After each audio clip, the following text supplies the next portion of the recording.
The Mike Hosking Breakfast, 6 to 9 weekdays on Newstalk ZB. G'day there. We should give a shout out, or at least take a couple of moments to read Lyric Wairie-Smith's account of the treaty settlement bill submissions. Now, she works for the Spin-Off.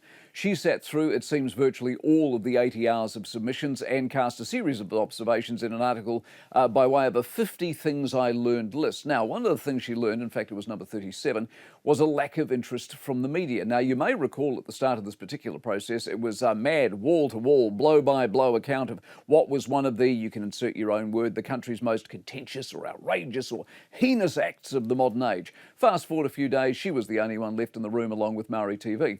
Now, there's a lesson in that.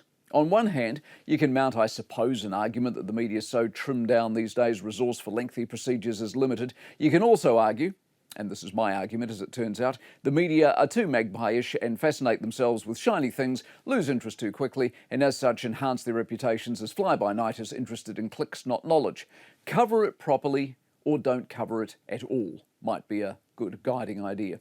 Now, some of the 50 things are a bit lightish in nature and some, and this is not a criticism of the piece. In fact, we should be grateful someone bothered to give us this overarching insight, hence it behooves us to actually absorb it. But some basically tell you what you already thought you knew. Namely, a lot of people turned up, as you would expect, to hate on it, thus drawing into question the whole submission process. In other words, what was the point? Most importantly for me, was my suspicion it was confirmed that there remains great debate over the treaty and its principles, and as such David Seymour was more than right to do what he has done. The high and mighty turned up and basically argued with each other. The treaty is not settled or anywhere close to being settled. It is not defined.